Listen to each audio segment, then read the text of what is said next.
I think everybody by now is well aware that next Thursday is Thanksgiving Day. How many of you know the date of the first Thanksgiving, or the year of the first Thanksgiving? And who it was that actually made the first Thanksgiving proclamation? Well, it was 1621 was the year. 371 years ago, it was William Bradford, the governor of the Plymouth colony, who called for a day of thanksgiving and prayer after the Pilgrims' first harvest in that colony. Abraham Lincoln first made it a national holiday in 1863. I have a feeling that Abraham Lincoln had something in mind a little more than the harvest, because his proclamation came shortly after the Battle of Gettysburg and about right in the middle of the Civil War. So his thanksgiving to God that year, and his day of prayer and thanksgiving toward God, must have been very poignant indeed, with a number of young men who were dying on the fields of the Civil War every day of that terrible war. When I think about it, it seems remarkable to me in the moral climate of our country today that we still have Thanksgiving Day. I suppose for many people it's much of a vestigial organ, as it were, of the body politic, rather than something that people take seriously. But you know, with Supreme Court decisions being made about prayer in school, and then of course everybody tries to decide to have a moment of silence in school, and along comes court decision and says, no, you can't even have the moment of silence in school for prayer, because they're so determined to stamp out any reference to God or religion. Of course, the idea is, well, whose religion is it? If we're going to allow prayer in school, is it going to be a Christian prayer or a Muslim prayer, or will it be a Buddhist prayer? Or if it's going to be a Christian prayer, which particular kind of Christian prayer will it be? Will it be Unitarian? Will it be Catholic? Will it be Protestant? If it's going to be Protestant, what will it be? Will it be Baptist or Church of Christ? So in the interest of let's being fair about religion, let's just get God out of the picture entirely, which we have as a people been systematically doing for a long, long time now. As I say, given that, it's kind of remarkable that we still have Thanksgiving, because the very expression Thanksgiving implies that you're giving thanks to somebody for something. And the whole idea is, one, that we are thanking God for our country, thanking God for peace, thanking God for our wealth, thanking God for what we have. We actually acknowledge that we have what we have, that we are what we are because of God. That's what Thanksgiving is all about. It's a statement that we don't have this because we have earned it. We don't have all these things and these blessings by right. We have them by blessing of God, and therefore thanks is due for it. Without thanksgiving, what are we? What kind of people are we without thanksgiving? Without the acknowledgement of God, of who He is and of who we are. I don't remember who it was that said it, but someone once said that the sin of ingratitude is probably the most debilitating and the most wretched sin of all. I would like for you to turn back to the first chapter of Romans, because there's a fascinating little byplay here, or the extension of a statement and argument here that's worth thinking about with Thanksgiving Day approaching. In Romans, the very first chapter, verse 18, Paul wrote to the Romans, "For the wrath of God is revealed from heaven against all ungodliness and unrighteousness of men who suppress the truth in unrighteousness."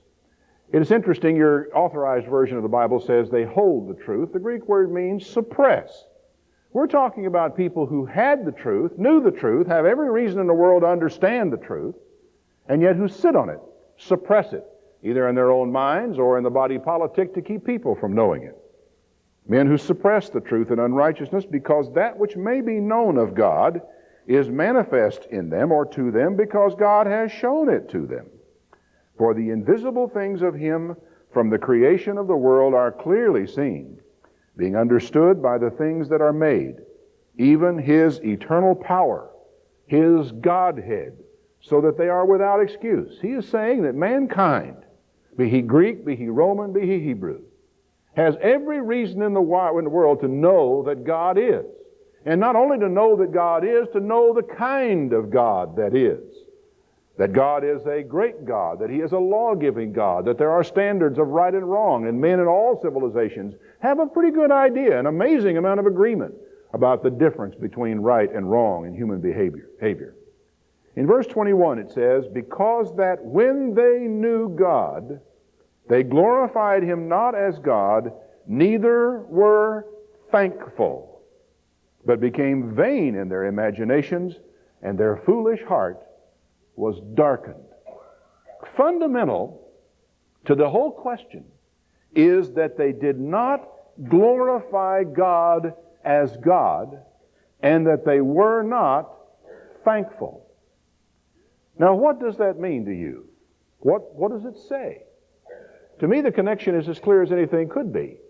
That in the process of acknowledging that God is, acknowledging that He is the creator of everything that you see here, acknowledging that He is allowing you to live here in this creation, that He not only created everything you see, that He also created you and created man, and that we owe our very existence to His sufferance, to His permission of our being here. That even if you do not understand that God made man with a purpose in mind, with a goal, at least the understanding that God is and that He did make the world and made man in it, leads naturally, just totally naturally, to thankfulness. Thank you for what you've given me. Thank you for what I am. Thank you for my freedom. Thank you for my health. Thank you for the love that I share with people around me. They did not recognize or acknowledge Him as God, as supreme, as ruler, but rather their foolish heart was darkened. And it never occurred to them, I suppose, that they should ever be thankful for anything. We're talking about a mindset. It's a mindset that says the things that I have are mine because I have earned them. The things that I am able to do, I have a right to do. And no one may deny me the right to do these things. And so this mindset of, I am entitled to this, I have a right to that, I deserve this, I have this coming, leads to a frame of mind that says, why should I give thanks to anyone? Who is God? Why should I concern myself with God? I earned it. Professing themselves to be wise, they became fools. They changed the glory of the incorruptible God into an image made like corruptible man. That's where it all starts. Because men, generally speaking, remake God in their own image. You know, God must be a lot like me. So that white men generally think of God as being white. And I think many black men for a long time thought of God as being white until somebody finally poked him in the ribs one day and says, wait a minute, how do you know God is white? And indeed, how do you know that God is white? Of course, God is neither white nor black nor yellow nor anything of the sort. His face shines like the sun in his full strength, and color has no meaning when you're talking about God. But the fact of the matter is that we tend to remake God in our own image. We say to ourselves, well, I don't think God would mind if I steal this. I don't think God will mind if I sleep with my neighbor's wife. We completely rewrite the law of God. We rewrite God's character to suit ourselves. God is like we are. And therefore, since He hadn't slapped me down for the things that I have done, well, He must approve of the things that I have done. They changed the glory of the uncorruptible God into an image made like corruptible man, and birds, and four-footed beasts, and creeping things. So God also gave them up to uncleanness through the lusts of their own hearts, to dishonor their own bodies between themselves. They changed the truth of God into a lie, and they worshiped and served the creature more than the Creator, who is blessed forever. Amen. For this cause, God gave them up to vile affections. Even their women did change the natural use for that which is against nature, and likewise the men, leaving the natural use of the woman, burned in their lust toward one another. Men with men, working that which is unseemly, and receiving in themselves that recompense of their error which was appropriate. In other words, all this stuff started out, folks. All this started out from the simple beginning of refusing to acknowledge God as God and to be thankful to Him as God. To look at Him as the source. The assumption that I know, that I am right, that I have rights, that I have entitlements, this assumption and this accruing to ourselves all of these rights, and the right to decide on a life choice, on a lifestyle. If we can make up our mind whether being homosexual is a lifestyle or an affliction or something that happens by birth. But no, they don't seem to be able to make up their mind about that. But whichever it is, this tells us that as a result of leaving God, as a result of forsaking the thankful mindset, this is where the wisdom of man leads them.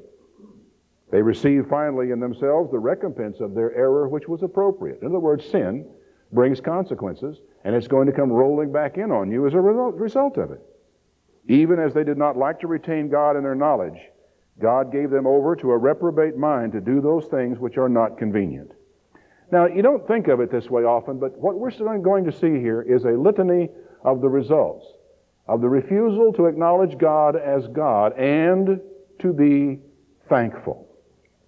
Being filled with all unrighteousness, fornication, wickedness, covetousness, maliciousness, full of envy, murder, debate, deceit, malignity, whisperers, backbiters, haters of God, despiteful, proud, boasters, inventors of evil things, disobedient to parents, without understanding, covenant breakers, without natural affection, implacable, unmerciful, who knowing the judgment of God, that they which commit such things are worthy of death, not only do the same, but have pleasure in them that do them.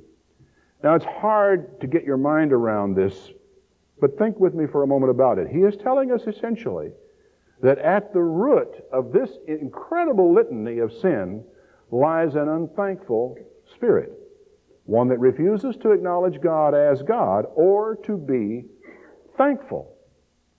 Now, many parents, I think probably most parents, are at some pains to teach their children to say thank you, aren't they? I mean, oftentimes I have been with couples when their children were there, and I have given a child something, and mother will say thank you, and the kid will sit there and just, without any expression passing, look a little bit scared and wonder, what am I supposed to do? Well, say thank you, and of course I fidget around from one foot to the other, and I shift my weight and pick an imaginary lint on my coat and all this while I allow myself to be the object of this training session. But it's worth it, because children do need to be taught to say thank you. Because graciousness is not the natural state of man, is it? It is not in the natural state of children as they grow up to be gracious. Children are naturally selfish, just like you are. They are your children, aren't they? And so naturally they would tend to be, like all the rest of us human beings, selfish. And so we are at great pain. Say thank you. We hand them something, say thank you. And go through the whole rigmarole, sometimes with some chastisement and a lot of patience, to get a child in the habit of saying thank you when something is given to them. Rude children, there are rude children. I wouldn't want to pick on them. There aren't any of them here today. But there are such a thing as rude children. Rude children, at the core, are ungrateful children.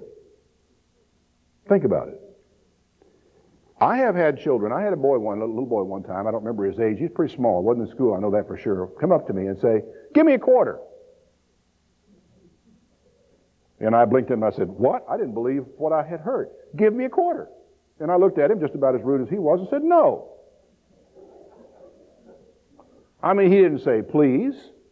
He didn't say, "Could you? Would you mind?" He said, it was an order. It was imperative. It was in the imperative tense. "Give me a quarter." Now, how does a kid get to that place? Now, what oftentimes parents will do when a child will come up and say, "Give me that." We'll say, "Please." Once again, we come to an interesting little word, to two little phrases that we teach children.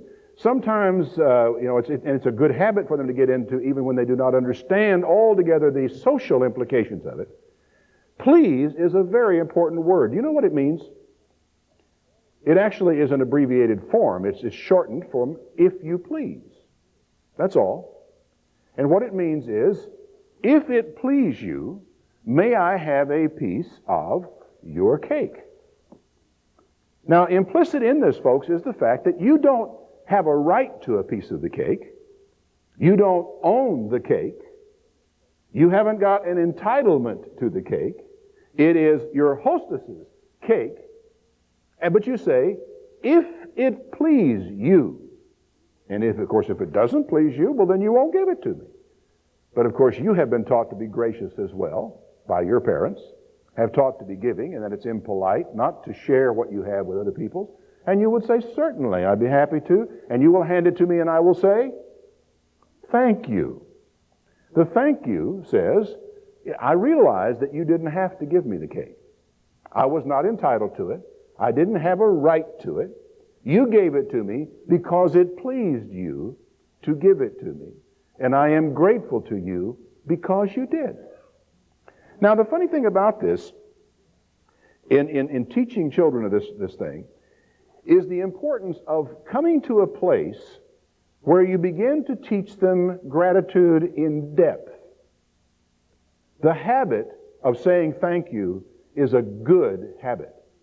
The habit of saying please is a good habit. And children need to also be taught to say them in the right tone of voice, in a gracious manner of speaking. But somewhere, somehow, we must go beyond the habit of saying thank you and please. Now, what I mean by this is, and I thought about this many times when I was living in England, because in stores, all the clerks, of course, are trained to say thank you for your, when you've given them your money and they've returned your merchandise and so forth. The idea is thank you for coming and shopping at my establishment. I know you didn't have to shop here. You could have shopped somewhere else, and I appreciate the fact that you came into my store. Thank you. I am grateful for that. I wasn't entitled to your business.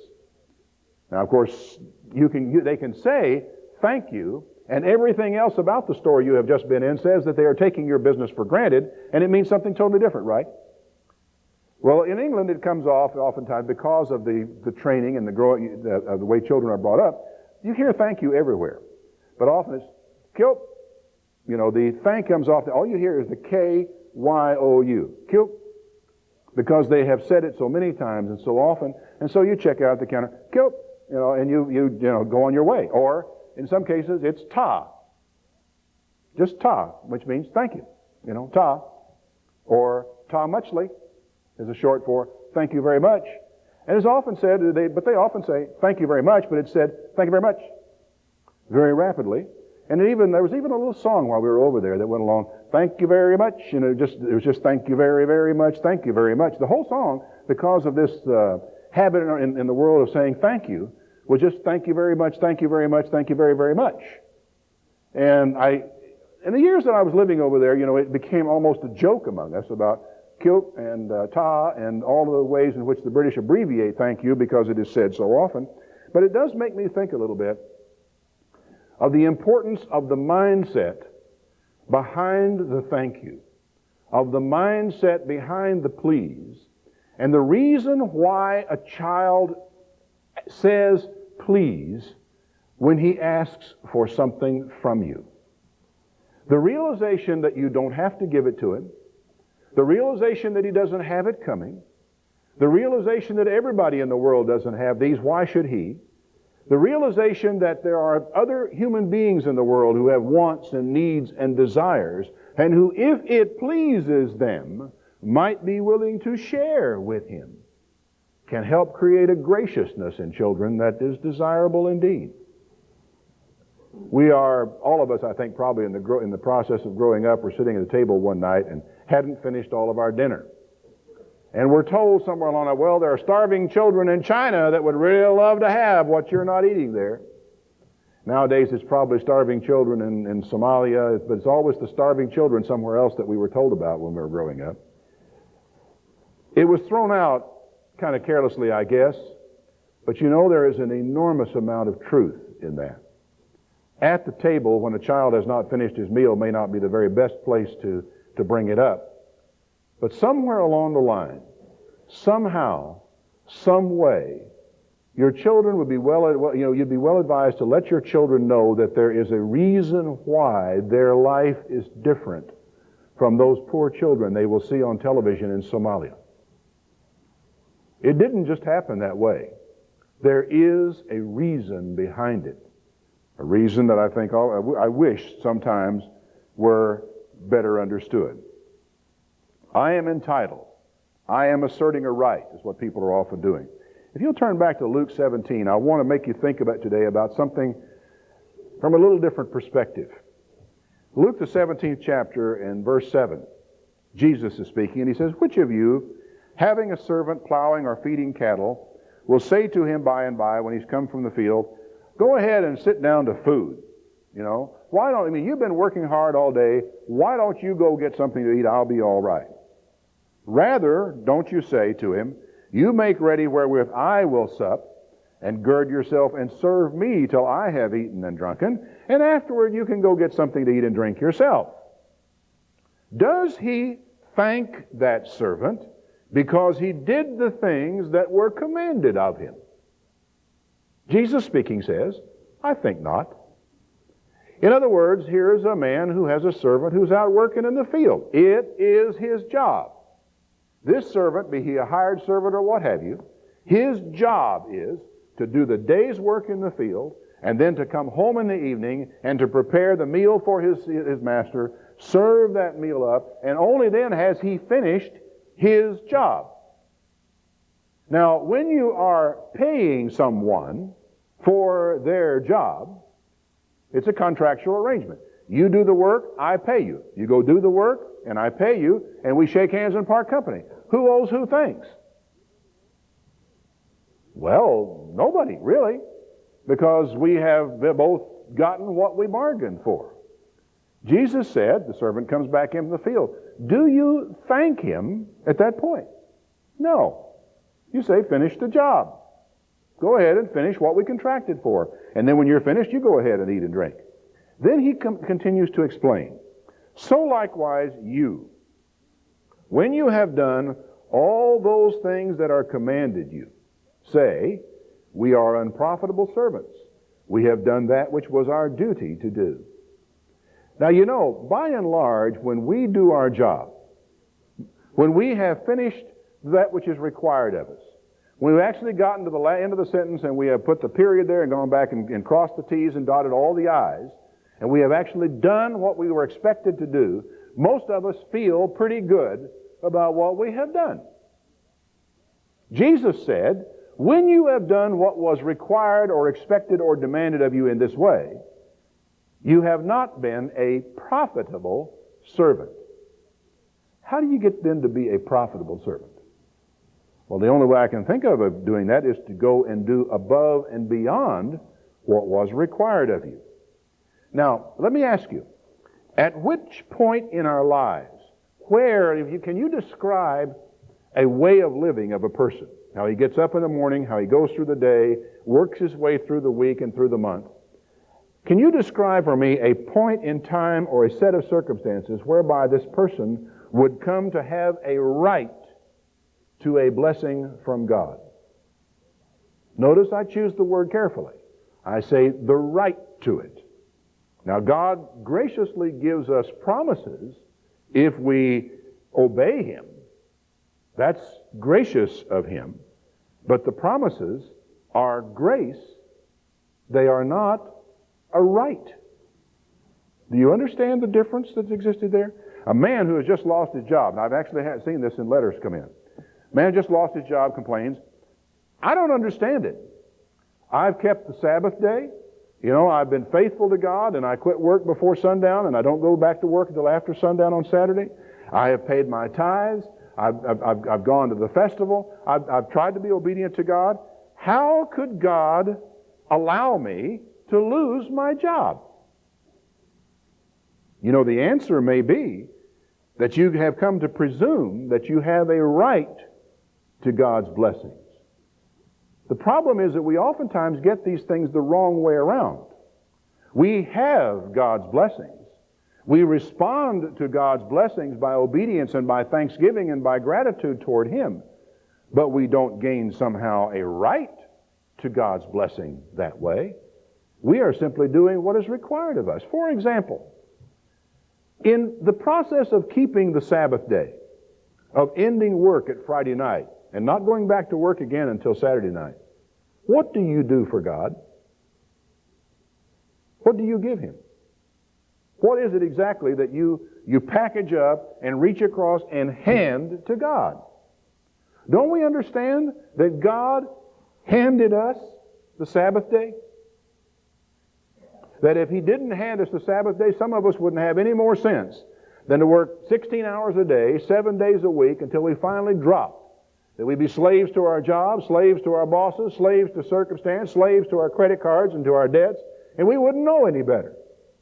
But God comes along and gives us the Sabbath day and says, here, stop and rest 1 day a week. It's for you, not for him. The Sabbath was made for man. So how do you gain credit with God? By doing what's for your own good. And isn't it true of God's law, really, from one end to the other, including tithing, that it was all given to us for our good? So how, in the process of doing what is good, do we get enough credits up to where we have a right or an entitlement to something coming back from God? One of my favorite passages of Scripture, which is very relevant to Thanksgiving Day and the Thanksgiving season, is found back in the 8th chapter of Deuteronomy. This is a sermon, or a speech, if you will, that Moses gave to Israel when they were out of Egypt, getting ready to enter the Promised Land, and trying to remind them of some things that they might be very prone to forget. I want to read some of these passages to you and talk about them today because I think they're very relevant to Thanksgiving, to the kind of people we are, and to our relationship with God. In Deuteronomy 8, verse 1, he says, all the commandments that I command you this day shall you observe to do. Now, why exactly, then, are you to do this? Well, so you can live and multiply and go in and possess the land which the Lord swore to your fathers.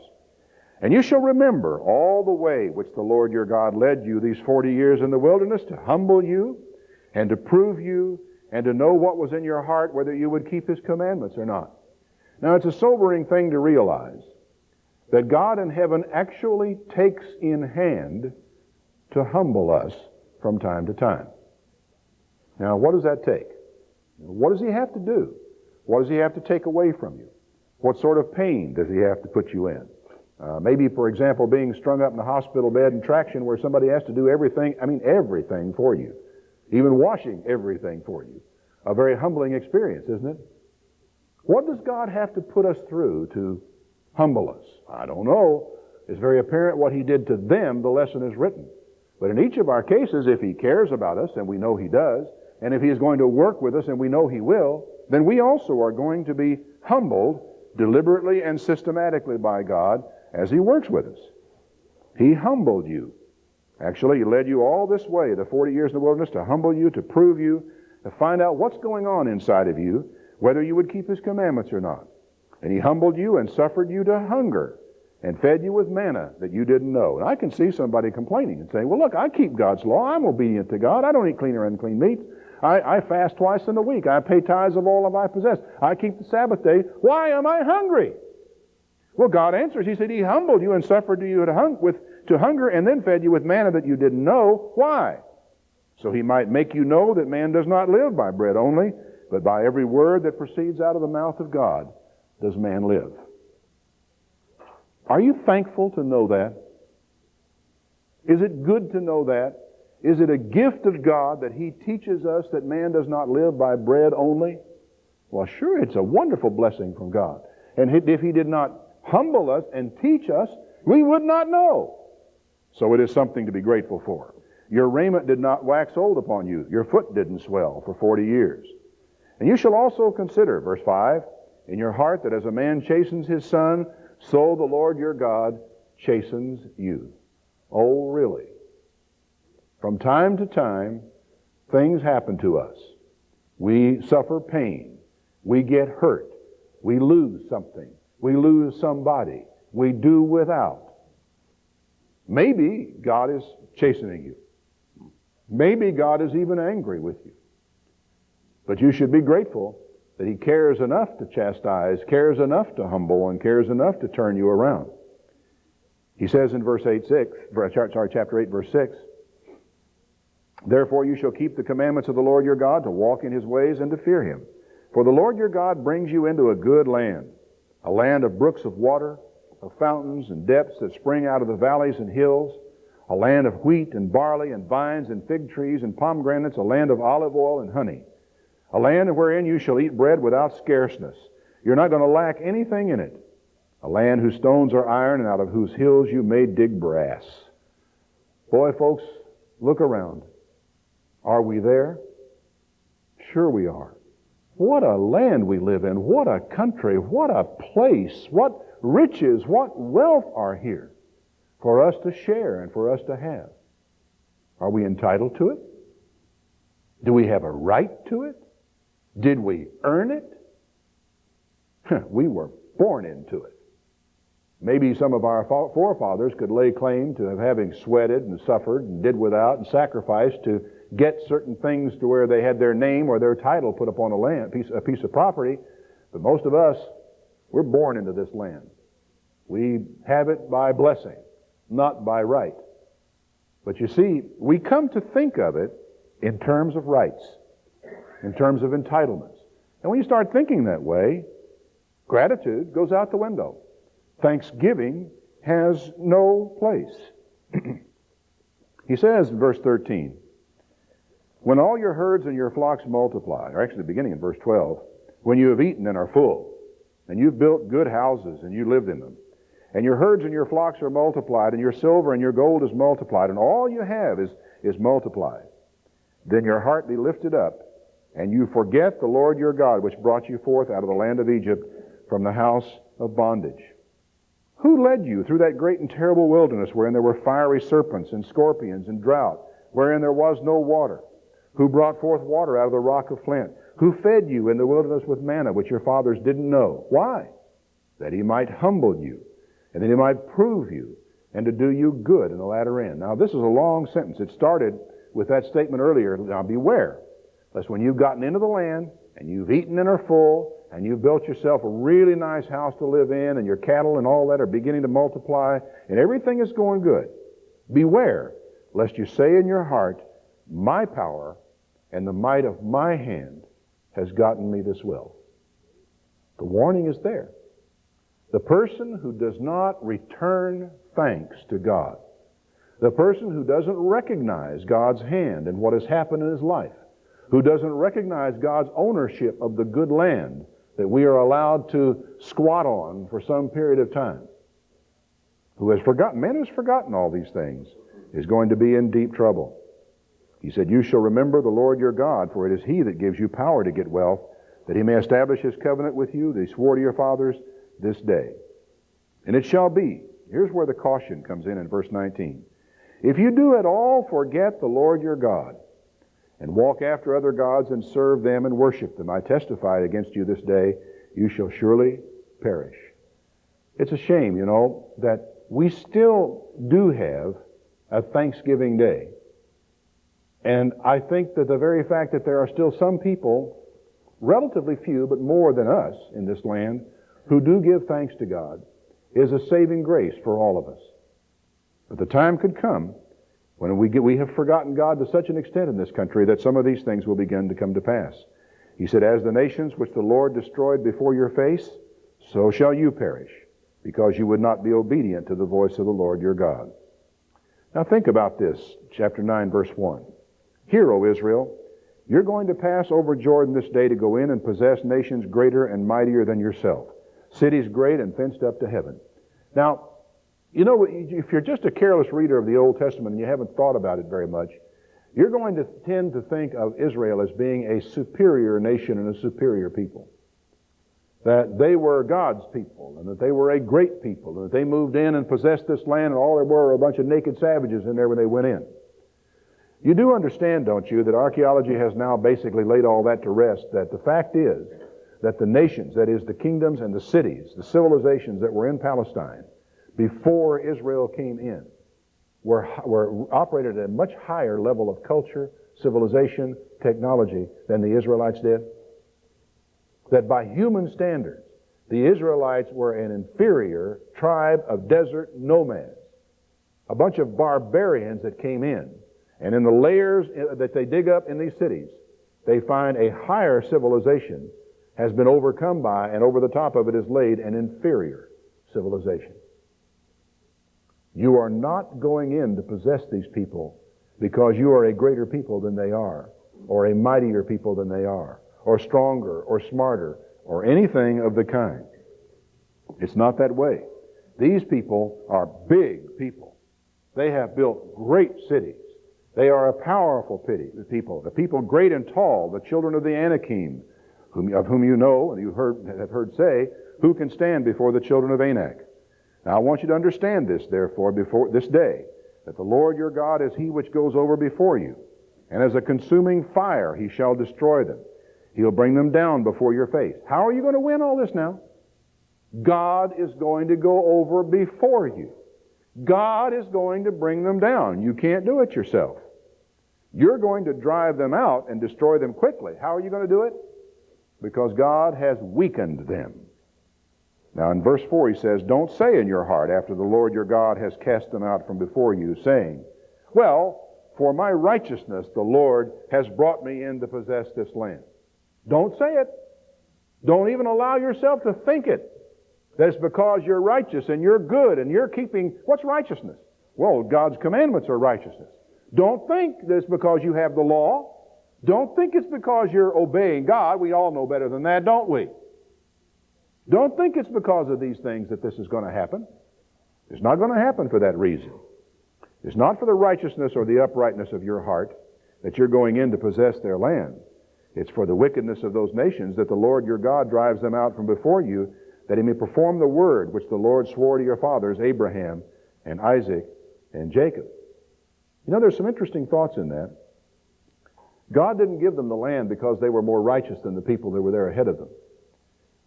Therefore, if they go into the land and do the same things that these people did and become themselves an unrighteous and wicked and stiff-necked people, what can they expect? What can they expect God to do, or how can He expect God to deal with them?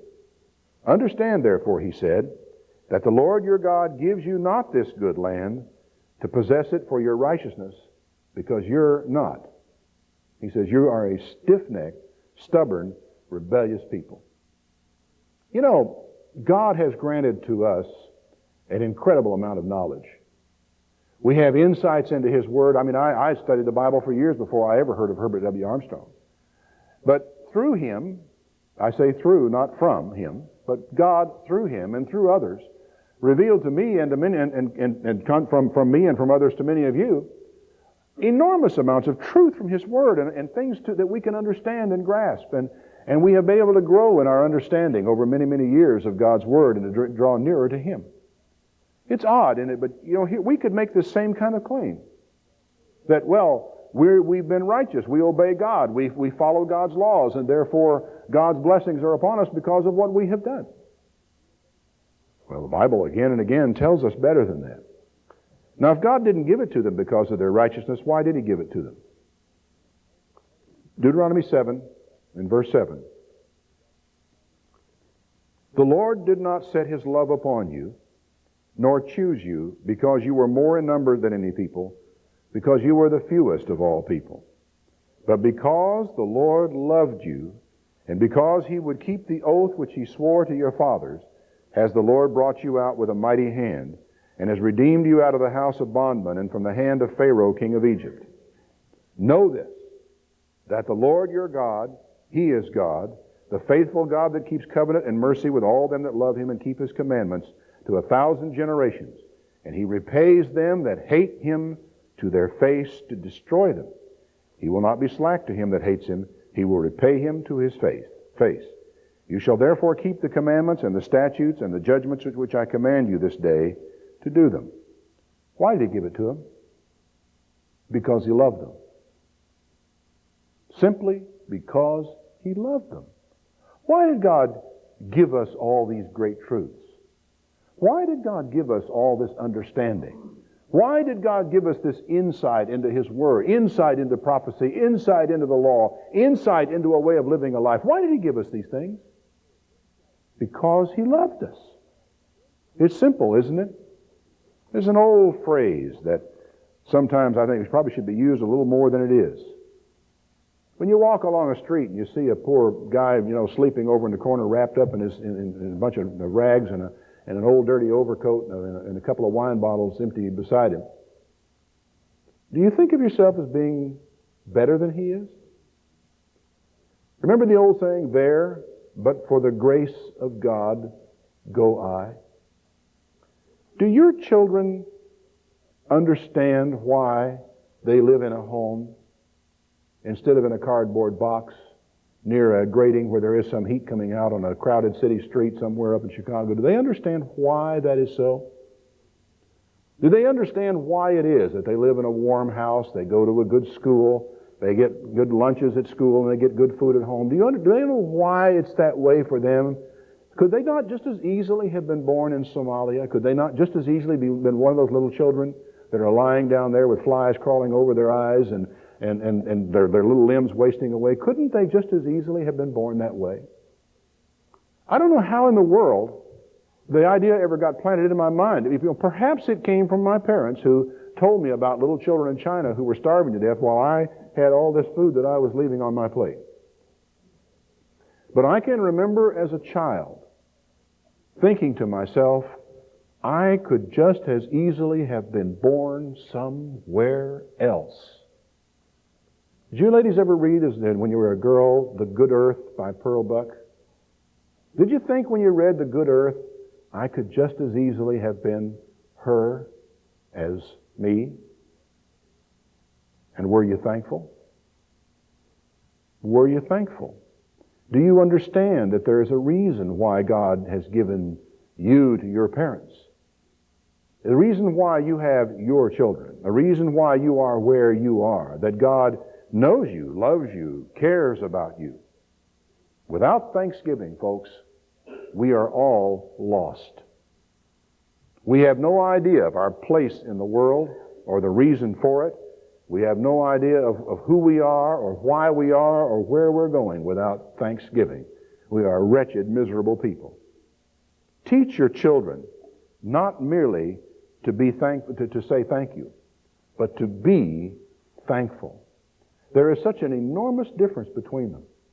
Not merely to say thank you, but to be thankful, so that your life becomes an expression of gratitude, so that your life becomes, and your way of living is an expression of, if you please, may I please, thank you very much. I sincerely appreciate what you have done. Thank you for the gift, so that it comes not just simply as a habit, but so that it comes from the heart. Why let your children grow up to be ungrateful wretches and embarrass you by going up to somebody you know and saying, give me a quarter, as this one child did where I was concerned? There is an interesting scripture about this. It's all the way down in Deuteronomy 28. I want you to read it today, because the difference in allowing a child to grow up to be an ungrateful wretch on the one hand, or having the child grow up with a grateful spirit on the other, is right here. Deuteronomy 28, verse 47.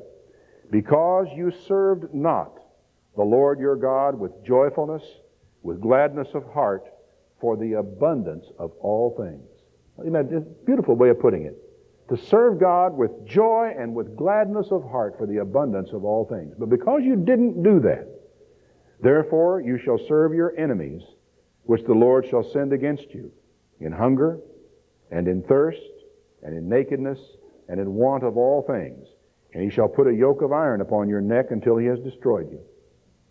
This is the end of the ungrateful man and the ungrateful woman and the person who says, well, who needs God? I don't have to, my power, my hand, I've earned these things. And while you're at it, while you're teaching your children, consider yourself. I want to remind you of a couple of little scriptures that you all know, that you don't even have to turn to them. They form the first two steps of a syllogism. For the wages of sin is death. Romans 6:23. Romans 3:23. For all have sinned and come short of the glory of God. Therefore, can you complete the syllogism? The wages of sin is death. All have sinned. Therefore, all die. except for the grace of God. And if you still wonder what you might be thankful for, you might just turn back in conclusion to John 3 and verse 16. For God so loved the world that he gave his only begotten Son, that whosoever believeth in him should not perish, but have everlasting life. For God sent not his Son into the world to condemn the world, but that the world through him might be saved. To be thankful for God's salvation, to be thankful that he cares for me, to know that he loved us so much that he gave his only begotten Son who would die in my place. I deserved to die. I deserved the humiliation. I deserved the suffering and the pain. He took it for me. What kind of a person cannot be grateful for that? Without thanksgiving, we're lost.